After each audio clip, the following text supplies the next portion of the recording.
Hello and welcome back to this week's IPV and me. Hope it's been a great week for you all. Last week's episode had a really great response to it, which was fantastic. It was a lot for me last week, so I had to take a few hours to ground myself afterwards, but I actually found it really therapeutic at the same time and feel like I have almost a weight off, I guess. I feel like the more I've been opening up here, the more I realise there's a lot that I still haven't fully dealt with. But it's been helping so much with that. You know, sometimes it just takes saying things out loud, I think. So what have I been up to since last week's episode? Well, on Friday, it was super hot out. I kind of was in the mood. I just wanted to get out of the house for a few hours. So I ended up going to Bryan Park, just sitting there for an hour with a coffee. I love Bryan Park. It's one of my favourite parts of the city. It's a great spot to just sit and relax and people watch, which I love to do. Then I went to my favourite bookstore, Book Off. It's on 45th between 5th and 6th Avenue. I used to go there all the time, but I haven't been there since before the pandemic, so I got so many books. I must have been in there for like an hour and a half. I literally looked at every single shelf of books and I found a bunch of gems that I've had on my to be read list forever, and they were all $1 each. I think I spent like $13-14 in total. I got so many books, it was great. I have a book blog and I'm lucky enough to get sent advanced reader copies from publishers. I have probably about 10 of them right now, which I need to get through. So you think that would stop me from buying more books, but nope. Can never have too many books, in my opinion. I'm kind of running out of space on my bookshelves now, so I need to get some more. As for TV this week, I've been continuing with my rewatch of The Sopranos, and I'm also rewatching Friends for the gazillionth time. I heard really sad news the other day that the actor who plays Gunther has stage 4 cancer, which is just so sad. He was such a big part of that show and just such a funny background character. I used to love watching him in the background of scenes. He's so funny. So I wish him all the best. There was also a new episode of I'll Be Gone in the Dark on HBO. I've told you previously that I watched that pretty recently. It was a follow-up episode of basically all that's happened in the last year since he's been convicted, caught up with the victims who survived, show clips of the court case and some of their impact statements, which is really powerful. What I found really fascinating about Golden State Killer was, you know, since he's been caught, every time we see him, he just looks so frail and he's in a wheelchair and he's like acting like, you know, he's completely out of it, basically, like his mouth's hanging open and he just looks like he's like mentally unwell, you know, just looks like he's dying basically. And I just was so skeptical of it because I've seen that so many times. If you're a true crime fan like me, you will have seen that in a lot of murders, etc. But what was really fascinating was, you know, it was showing him like that, and then to contrast that, it showed clips of him in his cell and he is climbing on top of the table, he's climbing on top of the bed, absolutely no problem. He's walking around, he's standing up straight, nothing wrong with him. And what was really eerie to me was that if you know anything about the Golden State Killer, one of his things that he used to do with every victim was, you know, when he would bring the female into the living room and he would turn all the lights out, but he would always keep the light on the TV, but he would cover it with like a sheet or a towel or something like that, so like only a little bit of light came in. Every single victim that survived mentioned that, and what he was doing in his cell was he was climbing up on all these fixtures to actually do the same thing. He was covering all the lighting vents, so I just thought that was really, really interesting. So I found out I go back to work on Monday, finally. It's been almost a year and a half since I've been working. I'm really excited about it, actually. I ended up quitting my job after the pandemic and I just kind of decided to never go back. And, you know, I'd wanted to leave for a while, but thought, you know what, if I go back now, I'm going to end up staying here again for a few years and I don't want to. And I just, after quitting, you know, naturally you're a bit scared when you leave your job, but I actually ended up getting my dream job. I got it a couple months ago, but I don't start until next week. I had some of my training already, so it's been good news week for me personally. I'm excited about that. Unfortunately, there was a really, really horrific case of domestic violence in New York, and it showed how domestic violence can escalate to the point of a victim losing their life. Maria Kelly, she was a school secretary. She was beaten to death by a crowbar in the middle of the street in the daytime with lots of witnesses around. Her husband, Julio Aponte, screamed, "How dare you cheat on me?" over and over as he beat her on the head repeatedly. She died 4 days after her attack. She was only 49 years old. Her son, Emmanuel, 19, said, "My mother was always faithful. That was only in his mind. My mother was a wonderful woman." Julio was initially charged with attempted murder, which is likely to be upgraded now that she has passed away. I unfortunately came across this story when I was scrolling through Twitter, and a video of the incident autoplayed as I was scrolling. I was completely horrified. You know, this is a real person whose life was lost, and just please think hard about ever resharing any of these videos. Like, imagine if that was your family member and you're having to watch that, you know. And it also can be extremely triggering for domestic violence victims. So today's episode, I'm going to focus on leaving an abusive relationship, how hard it is, how dangerous it is, and how it is not as straightforward as it may seem. This is probably my most important episode so far. It's one I'm very, very passionate about. I really want to do it justice and explain it as best as I can.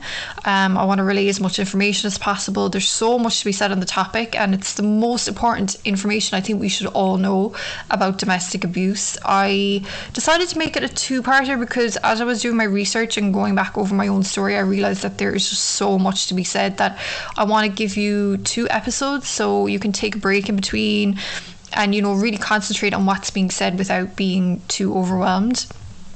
So as I've said numerous times before, domestic violence does not have a face. It can happen to anyone.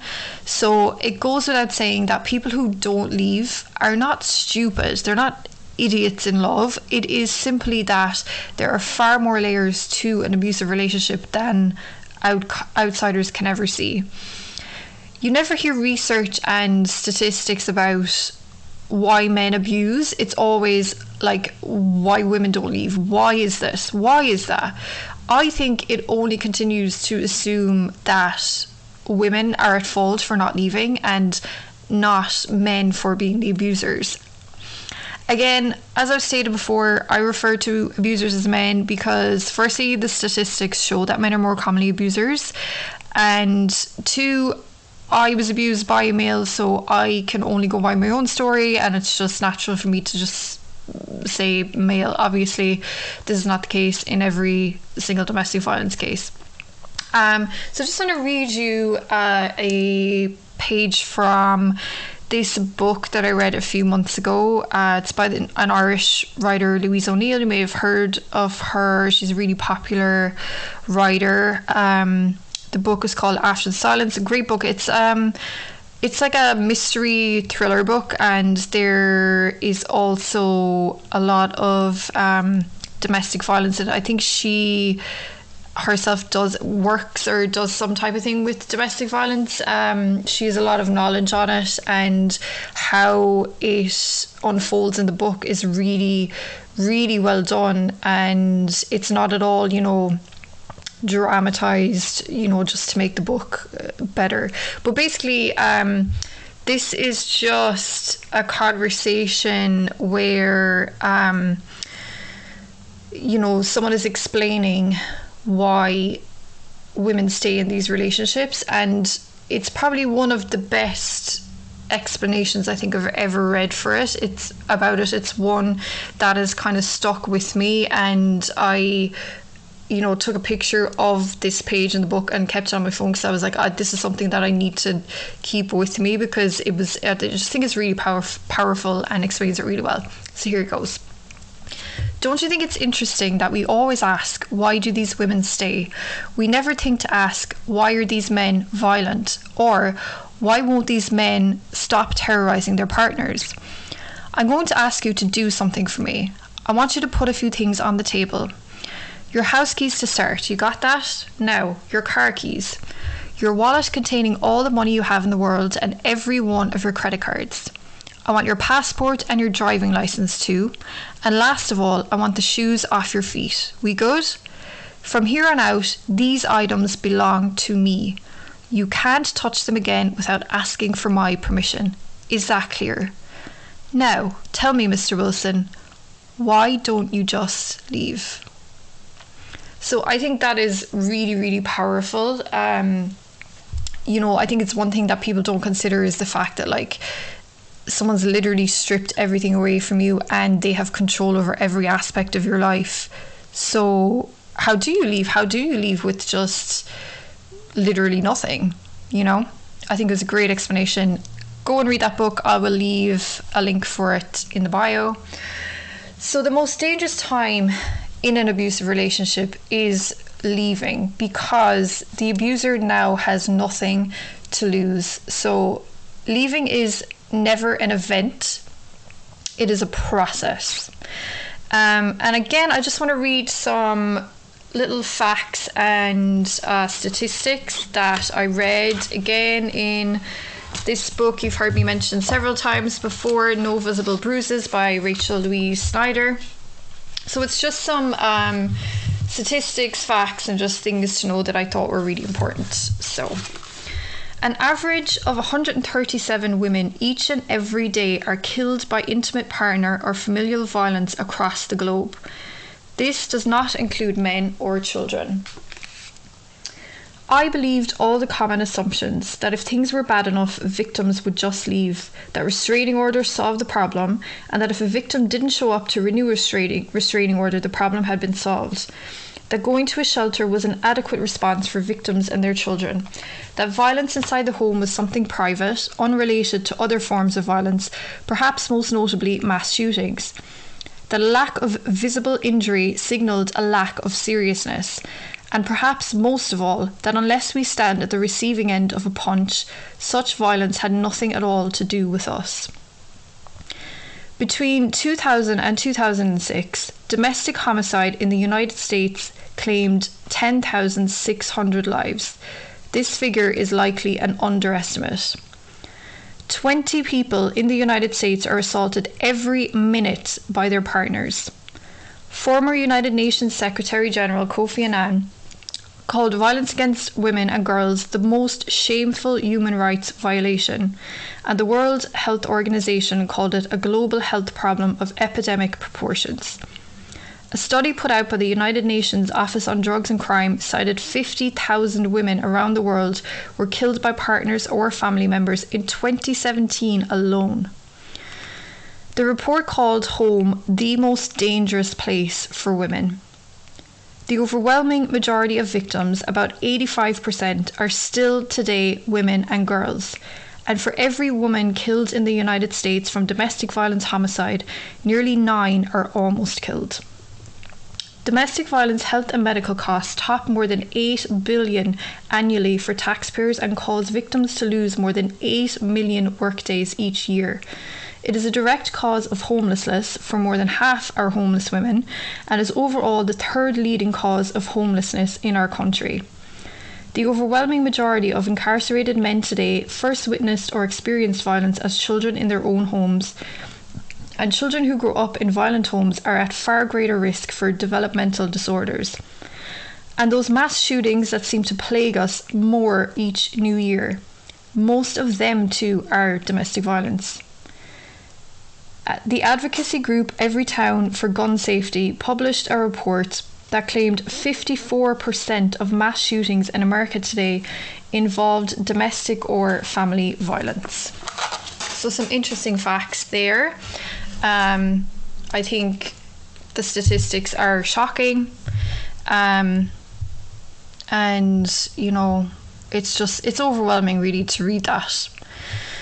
So people outside of the situation don't see the escalation of the abuse. They assume that an abuser is very obviously going to be an abuser, or that the abuse starts from the get-go.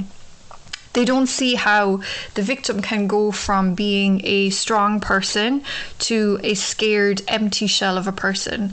They're too broken down to see things clearly, and even when they do, they're often too exhausted to try and do anything about it.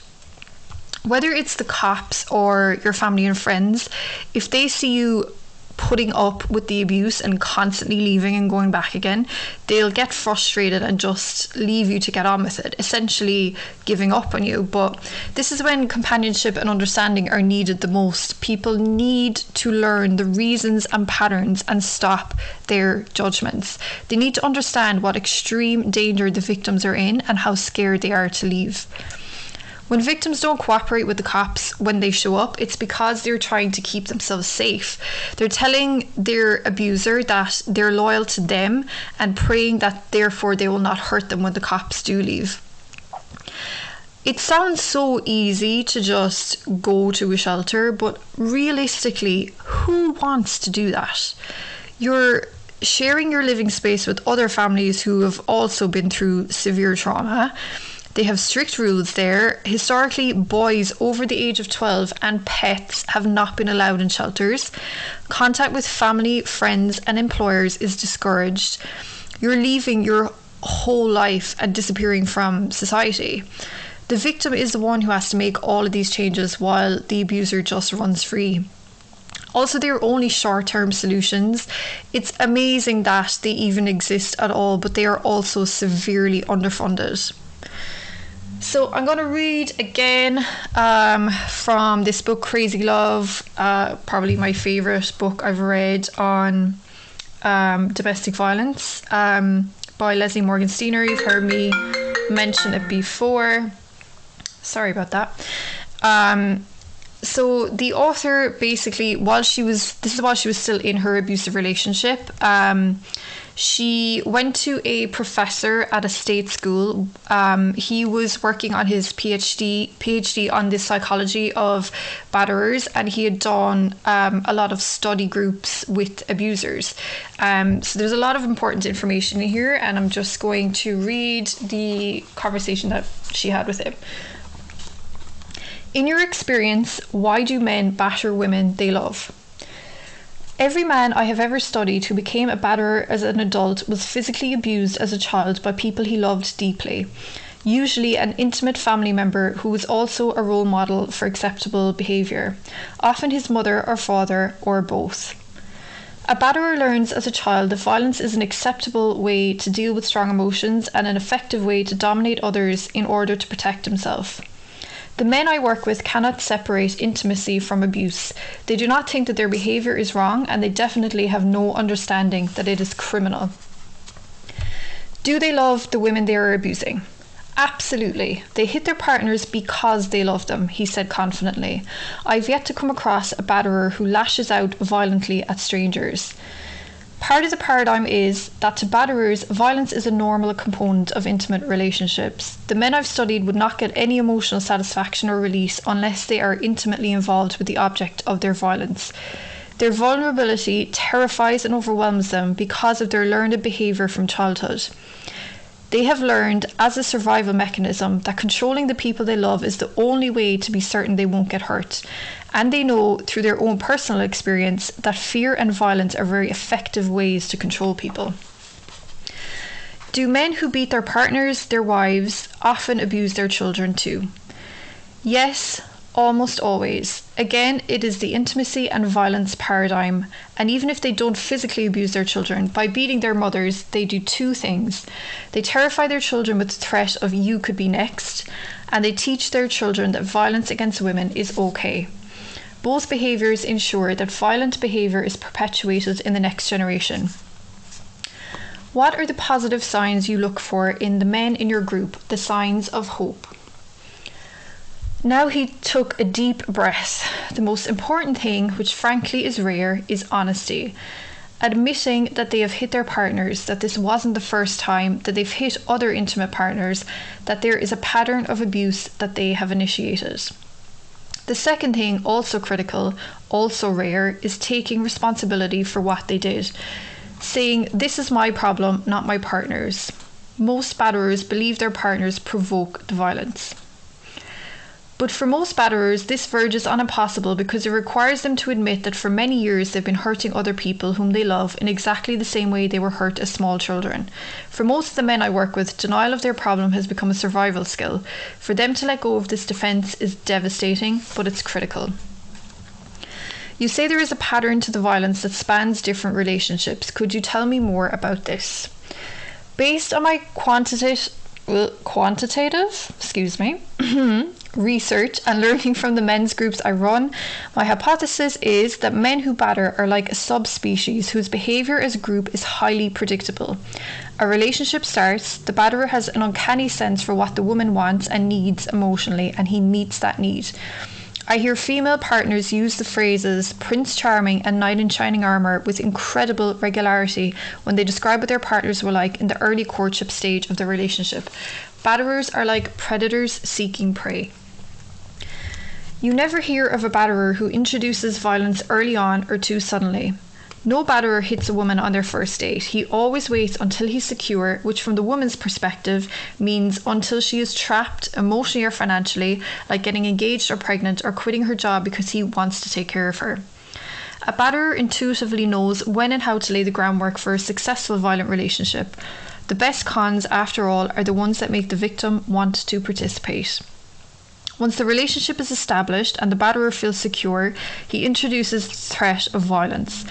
By a threat, I mean something like punching a wall in the woman's presence or saying, if I weren't such a gentleman, I'd hit you for saying that during an argument.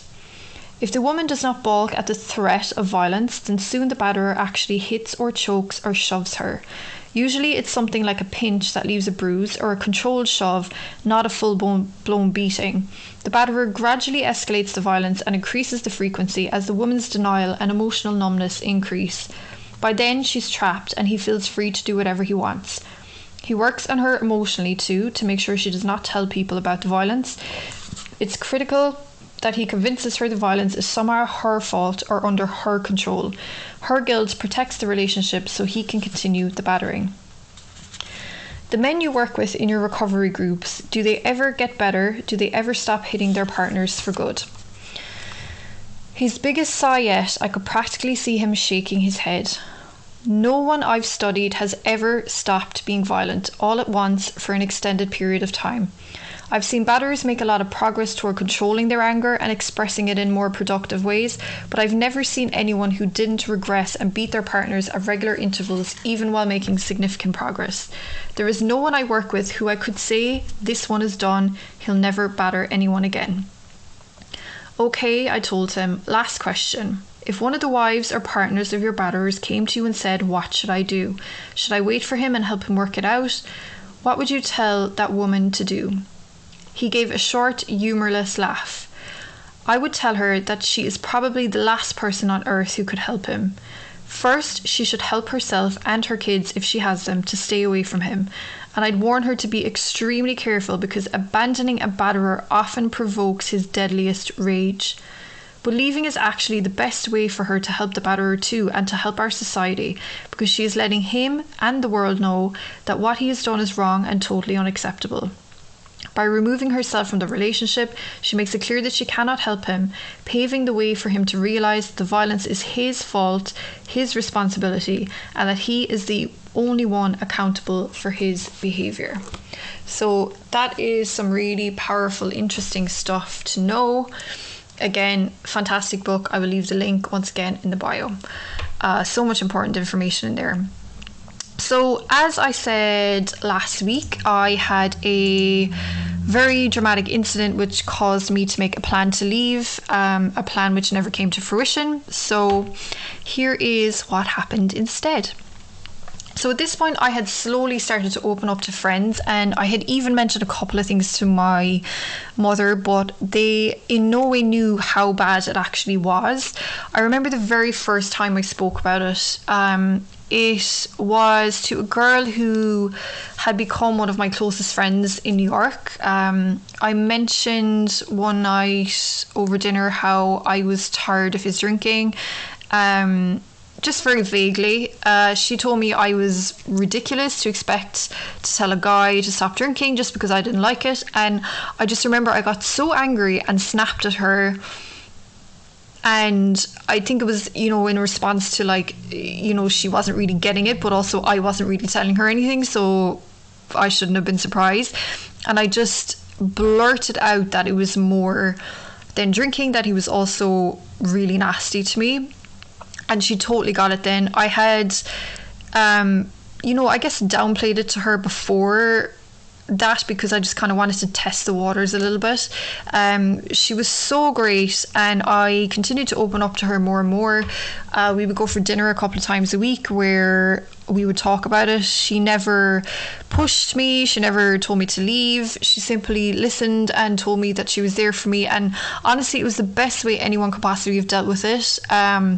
I know that if she had just told me to leave him, I would have just closed up and stopped talking to her.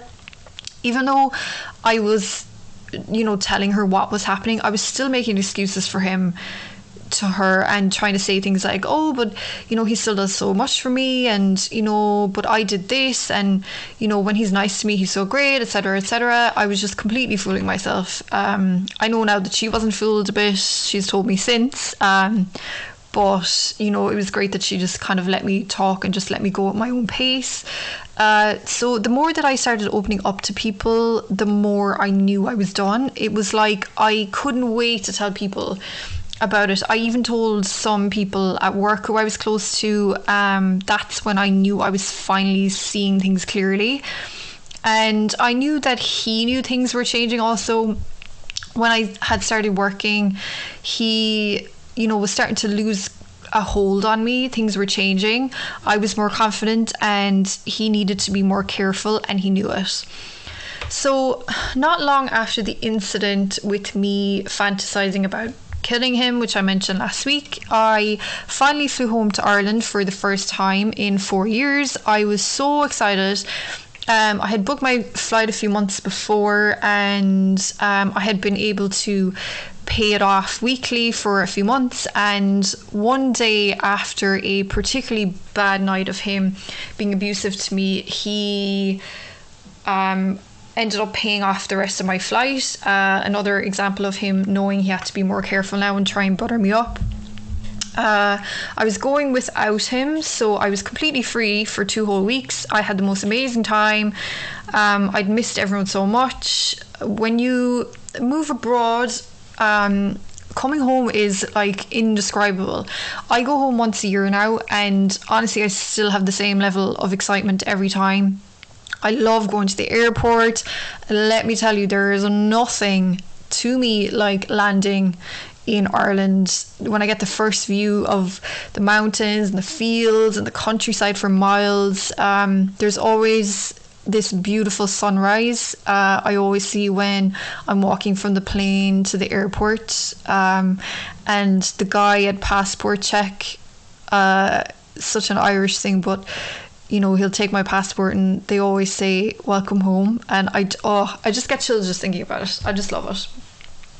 So being at home gave me even more clarity as to what was going on with me. I had space to think clearly. I barely spoke to my abuser while I was there. He called a couple of times, but I'd rarely answer and just say that I was out visiting people. Towards the end of my trip, he called really angry one night because he found out that I hadn't gone to visit his parents. He told me that that act had told him that something was wrong in our relationship. That thing, he said that I had changed and that we needed to discuss our relationship when I got back. So I had intended to visit his parents, but I just couldn't bring myself to do it. I couldn't bring myself to be fake with him. I was never a fan of his dad. I did really, really like his mom, and I felt bad for not seeing her, but I also kind of just didn't care. So instead I just gave them a quick phone call and told them I just hadn't had time. His mom was super understanding about it. they had emigrated, for years, and understood that, those little visits home are precious and you just don't always get time to see everybody. So a few months before I had gone to Ireland, he had made a trip home for a wedding. And while I was in Ireland, I found out that he had told some people that I was on drugs, that I was staying out all night, that I was using him for a visa, that I'd completely changed. None of this really surprised me. So when I got back to New York 2 weeks later, I was jet lagged, exhausted, homesick. I was getting home from work and just going straight to bed and watching TV. I was basically doing anything I could to not be in his presence. I was truly disgusted by him at this point, and he found this really strange. He obviously knew something was up. So after that, he informed me that our landlord had given us notice to move out because he wanted to.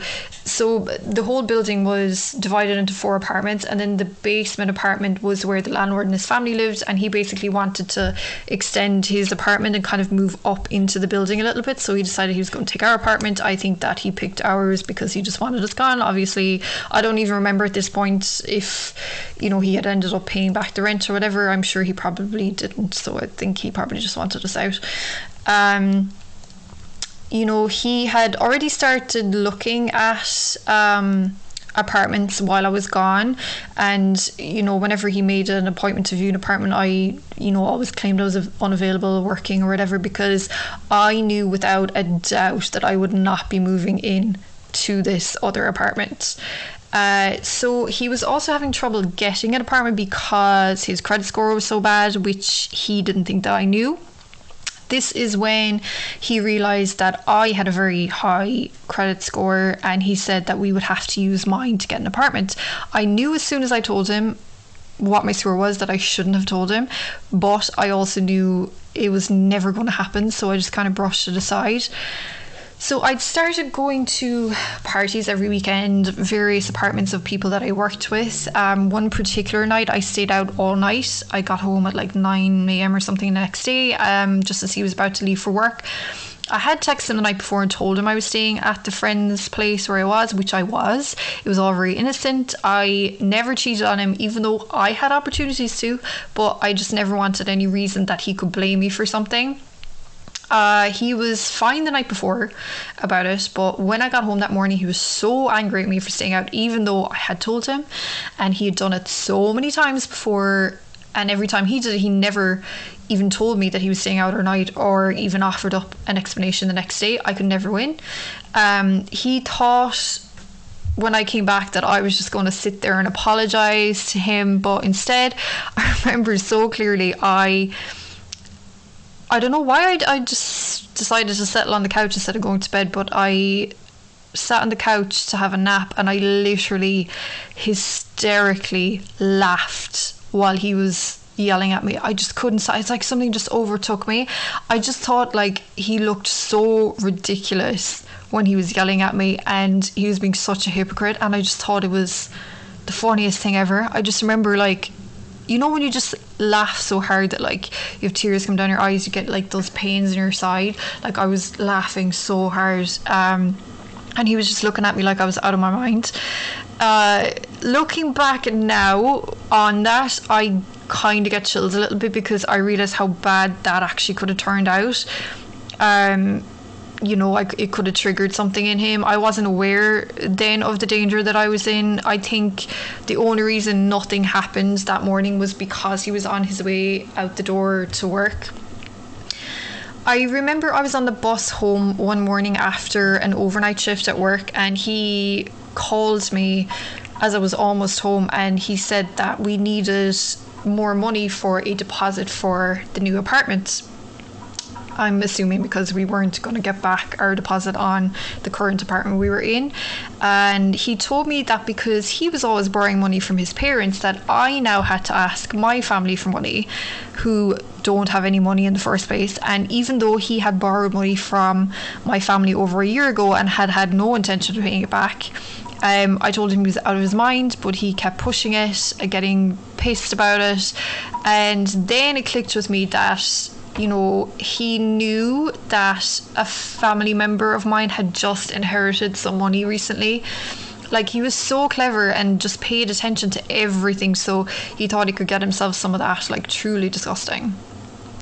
So now I'm getting to the start of the 24 hours of me leaving, before my plan had played out, before I was ready to go, before I ever thought that I would go. I had absolutely no idea what was about to happen, and my life was going to completely change. So about a month after I got back from Ireland, this would have been late October, I had just gone home from work. He had just left for his job. It was one of those awful, torrential, rainy, windy nights in New York, where you're just dying to get home and just chill out for the night. You know, just really, really dark all day. Like, you know exactly the day I'm talking about if you're from New York, I've spent any time here, and you've seen one of those days, you know how it is. He had just found an apartment a few days before. I hadn't gone to see it. He'd showed me pictures. It wasn't very nice, but I knew again that I wasn't going to be living there. He told the landlord that he was taking it, but then so he texted me this night and he said that the landlord wouldn't let us move in until he had met me, which I thought was kind of odd. Like, what does it really matter? He said that the landlord was going to be at this apartment between 9 and 10 p.m. that night, and I was to meet him there. I wasn't being asked, I was being told. Again, a perfect example of how an abuser has absolutely zero concern for your safety. You know, not only was the weather terrible, the apartment was located on a street which was known for a lot of like alcoholics, homeless people hanging out. I'm not trying to paint, you know, these people with the same brush, but I knew this particular group of people were like known in the area to like rob people and had even seriously hurt some people, so it kind of had a bit of a bad reputation. And you know, he wanted me to just go there and meet some random guy who I didn't know in an apartment. Like, to anybody else that would be an absolutely insanely dangerous request to make, but he probably didn't even realize, but probably just didn't even care anyway. So I told him this straight out, but again, he got angry. He called me, yelled at me to go. You know, we had this massive fight on the phone, and I told him that I was going to go just to shut him up. Complete lie. And then for the rest of the night, I just ignored all his calls, all of his texts. The texts were getting more and more threatening as the night went on, but I just didn't care. So the next morning, I was off work the next day, and I remember I had been looking forward to this day off for some reason. I know I was just having a long week or whatever it was. So I wake up, it's 9 a.m. I remember checking the time straight away, because when I woke up, all I could hear was banging on the front door of the building. So not the apartment door, but the front door of the actual building. Then he came around to the bedroom window, which was on the ground floor facing the street, and he was banging on the bedroom window. Then he went back to the front door, and it was going back and forth. Then he's standing in the front yard, which is directly on the street. There's like our bedroom window, a little bit of grass, and then you're in the street. And he starts drunkenly yelling about how all women are bitches, etc., etc., etc. Then after however long, he realizes that I'm not going to let him in. But there's this old man who lived upstairs, really, really sweet guy, and he let him in the front door of the building. So then, now he's outside the apartment door, so he starts banging on the apartment door. I continue to ignore him. Eventually, he gives up banging on the door, and he finally uses his keys. This was a continuous pattern that he did every time he was out. He was just he wanted to make sure that I was awake and I was up, so that he had an excuse to like scream at me. Something that just happened all the time. So he starts trying to argue with me. I'm just ignoring him. I'm like walking around just like getting dressed and brushing my teeth, etc., making breakfast, he starts talking about how I never went to see his parents while I was in Ireland. At this point, I've already started to record this whole thing. It's something I had done a few times previously, but there was something about this particular morning that told me things were going to get bad. So it was just like my instincts were telling me just to have evidence of it. So I started off with the phone in my hand, and then eventually I remember putting it on the kitchen table. It was still recording, and I just continued on with my morning, getting dressed, all the rest of it, while he was following me around screaming at me. So I'm in the bedroom, and he says that his final straw with me was me not going to see his parents, so now he's leaving me. So I don't know what took over me, but I went to the apartment door, I opened it, and I just said bye, like really sarcastically. I can tell by my voice on the video that I've just had enough. I just don't care. Every ounce of me that cared before is just gone. And of course, he loves this because now he has something to go off of. So he starts taunting me again about how I don't have money, his favourite topic. I tell him, who is he to brag when he hasn't paid his rent for 3 months? Then he starts bragging that he has $400,000 in his bank account. Complete and utter lie, as usual. And then this is when I just lose it. Him bragging about money just makes me think of how he owes my family money, and everything just hit me. You know when people say you see red when you're angry? I literally remember seeing red. It was like I had tunnel vision, and everything surrounding the tunnel was red instead of black, and I could just see him at the end of the tunnel. It was like that's all my focus was, just on his face. When I listen to the video now, and I just watched it again before I started recording this episode, my voice on the video is completely unrecognizable. It reached a pitch that I don't even think Mariah Carey has ever hit this pitch before. It was like a demon had taken over my body, and I remember I felt like I was stronger than any bodybuilder could be. Like, I still remember the feeling so well. I remember very little of what happened, only for the video. I think some things are memory, and then some things I just know because of the video, and I've watched it several times at this point over the years. So I remember I picked up his MacBook and I threw it against the wall. He's sitting on the couch, and this is like all in front of him. Threw it against the wall. Then I picked up his shoe and I hit him across the face with it really hard. I threw a small table across the room, and then I scream in his face and I walk away. I can see, right away he's loving it. I just remember him having this smirk on his face, like he was so excited, like so happy, so gleeful that I was now attacking him, because now he had an excuse to throw something back at me.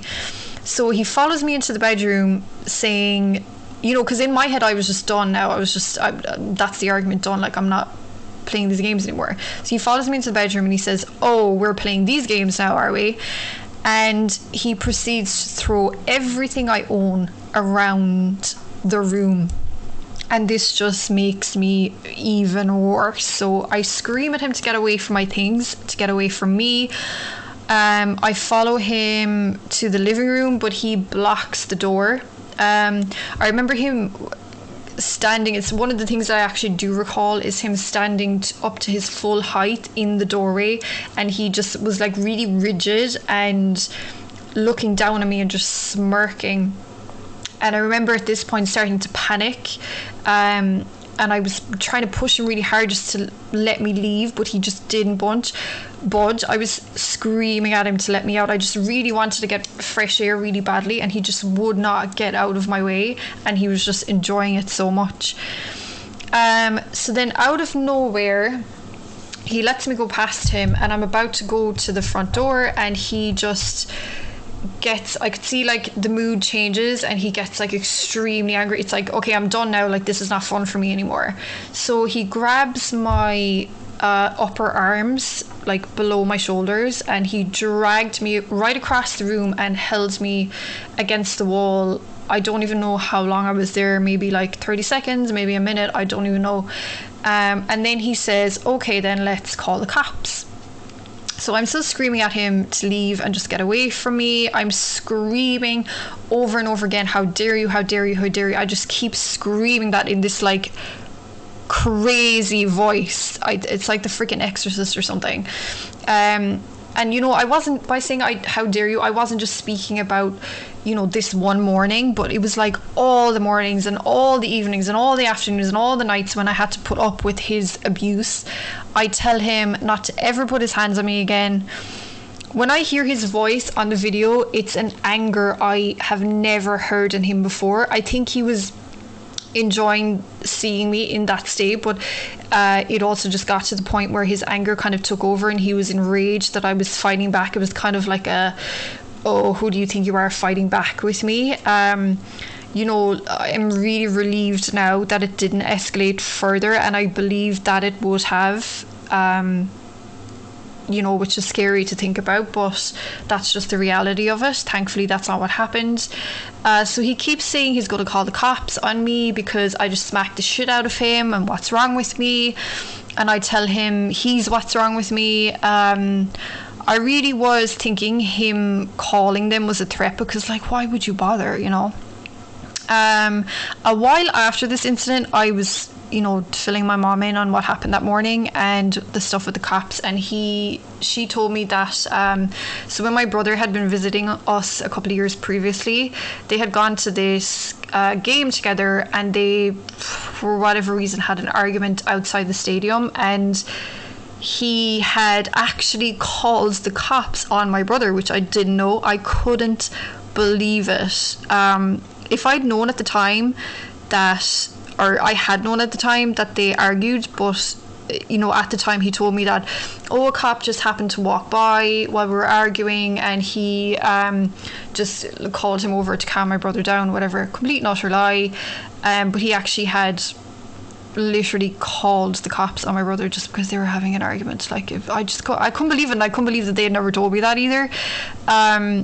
So, you know, clearly he had a habit of manipulating cops as well as the people around him, and that was about to be very clear. So at this point, I'm hysterically crying, just wailing around the place. I sound like a wounded animal. It actually really hurts me to hear it now because I can recall the feeling, and it's like all of the pain from the last few years was just pouring out of me. And meanwhile, he's in the background calling the cops, which I thought was a joke. And then out of nowhere, again, I get another burst of anger and I just completely flip over the kitchen table. And I remember that table being extremely heavy because I remember I used to try and move it, and I could never like move it that to where I wanted it because it was so heavy, and somehow I actually flipped the whole kitchen table over. I don't know how I did it. So he keeps following me around the house from room to room, and I'm screaming at him to just leave me alone.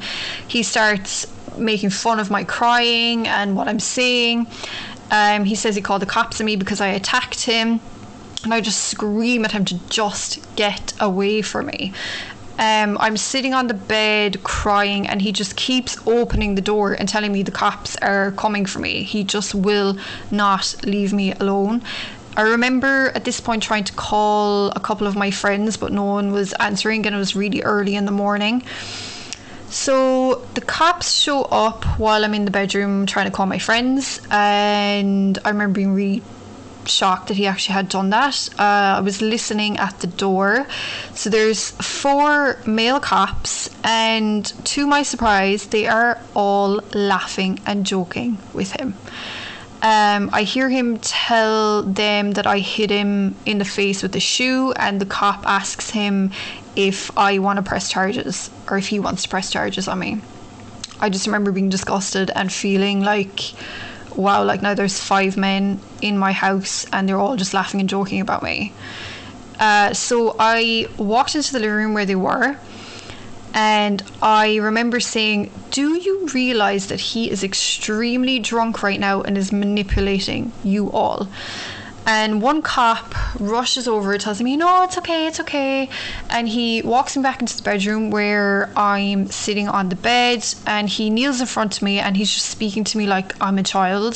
He asks me if I'm hurt. I say no. He says my abuser is simply concerned for me, that I've been extremely depressed for the last few weeks and he's very worried. The cop asks me if he can take me to hospital where I can speak to someone about how I'm feeling.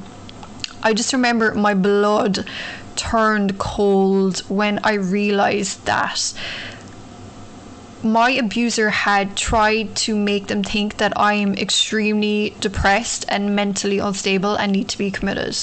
I was shocked. I found the cop so condescending, so unhelpful, that I just clammed up. I just answered no to all his questions. I didn't expand on anything. He didn't really ask me much, to be honest. It was more so asking me, if I was okay and if I needed to go to hospital. I tell him I'm fine. I just want them to leave. They clearly were of no help to me. I remember kind of being shocked at how they were behaving. Like, what if I was really in trouble? Which I was, looking back. Would they simply have left me there? They barely asked me any questions. They never asked me to relay my version of what had happened. They just asked their own basic vague questions, and they just simply went by what he had told them. When they didn't do anything to him after seeing the state that I was in, it kind of sent a message to me that he was more powerful than the law, and they just left. So as soon as they're gone, he comes into the bedroom and he starts taunting me. He tells me, oh, the cops are after you now. They're going to be watching your every move now. At this point, I had gotten through to my friend who lived nearby. She's the one who knew everything about what was going on. She had told me to pack a bag while she was on speakerphone and to come to her house. So he didn't see the phone at first. I had put it somewhere on the bed. So he heard everything. She heard him taunting me, saying all the stuff he was saying. Eventually he realised that she was on the phone. Suddenly changed his tone of voice completely out of nowhere, just like he did with the cops. He became sympathetic to me. Again, he tried to make it sound like he was worried about me. Exactly what he'd said to the cops. Like he was trying to say that I was depressed and he was worried that I was going to do something. Thankfully my friend was no fool though. Later on, when I actually left the house, he also sent her text right after that to say that he was very worried about my mental health and that I needed help, trying to manipulate her like he did everyone. So I left the house and he followed me down the street until we got to the end of our street, and then he turned back. I think that the reason he turned back is because I was about to turn onto the main street in the neighbourhood and he was concerned about what people would think of him, just like he always was. So I got to my friend's house. I fill her in on what happened, and she suggested that we go to this Irish immigration centre that's by her house. It's where I had filed my original paperwork, and my friend knew the immigration counsellor there very well. She was the same lady that had worked with me a couple of years before that on my green card. So she saw us there, brought us into her office, and she asked me to just explain briefly what had happened. At this point, I was very overwhelmed, but I kind of felt relieved to be opening up. She brought in a social worker also who listened to me, and as I spoke to her, she was like asking, oh, does he say this, does he do this, etc., etc., and she kind of also filled in the blanks when I kind of stumbled over my words or couldn't really speak. And I just remember I couldn't believe that someone understood what was happening to me. And not only that, but like they knew what I was trying to say. And I was thinking, like, maybe this situation isn't just unique to me. Maybe I am being abused. Maybe none of this is actually my fault. And then what struck me was the immigration counsellor told me that she remembered me from the few years before, and whenever we would meet in her office and she was prepping us for the immigration interview, she always was struck by how extremely quiet I was, and that he did all the talking always, even though it was my interview and my green card. And she remember she said she found it very strange and she knew that something wasn't right. So they told me that I needed to file a protection order, that they could get the cops to get him out of the apartment so that I could live there alone, and they got me an appointment with a domestic violence agency. They said that that agency would also help me with my green card and everything else. I just remember it being really hard to take in everything that was happening. I was still trying to process the last couple of hours, but thank God for my friend. I remember her looking at me and saying, "Are you okay with all of this? Like, you don't have to do anything you don't want to." It was a very important thing to say. It's important not to put pressure on a victim to leave, and after she does leave also. Victims aren't always in the mental position to be able to make informed decisions after leaving, such as getting protection orders and all the rest of it. So I really appreciated that my friend was there to ask these questions that I couldn't. I thought that they knew best, so I said it was okay. I'm glad now that I didn't really think too much about it and just did it, because I believe that if I had a clear head and thought about it too much, I wouldn't have gone through with it and maybe even have gone back to him. They say that victims will leave up to 10 times before they finally leave for good. I wasn't really thinking about the fact that I was broke, that I had nowhere to live, and I didn't even have any of my stuff with me. I just left. So I'm going to leave it there for this part of the episode. I think that was a lot to kind of take in. It was definitely a lot for me to get out. That particular morning obviously was just horrific for me, and obviously something really horrific like that, but it ended up being great in the long run. And the next few months, the next few years were not easy at all. It's not just a matter of, oh, you've left now and everything's fine. So I wanted to make this a part 2 episode because there's so many more layers and stages to the leaving process. So I'm going to leave it there for now. Once again, contact me on @IPVME on all social networks. My personal account on Instagram is @Mandgogs, MANDGOGGS, if you want to reach out to me there instead. I know a lot of you on here listening to me follow me on there already anyways. And once again, please reach out to hotline.org, 800-799-SAFE. That's 800-799-7233. Thank you again for listening. I appreciate all the feedback. You've been great. I'm really surprised at how many of you are listening and reaching out to me, and I appreciate all the support. Thank you so much. See you next time.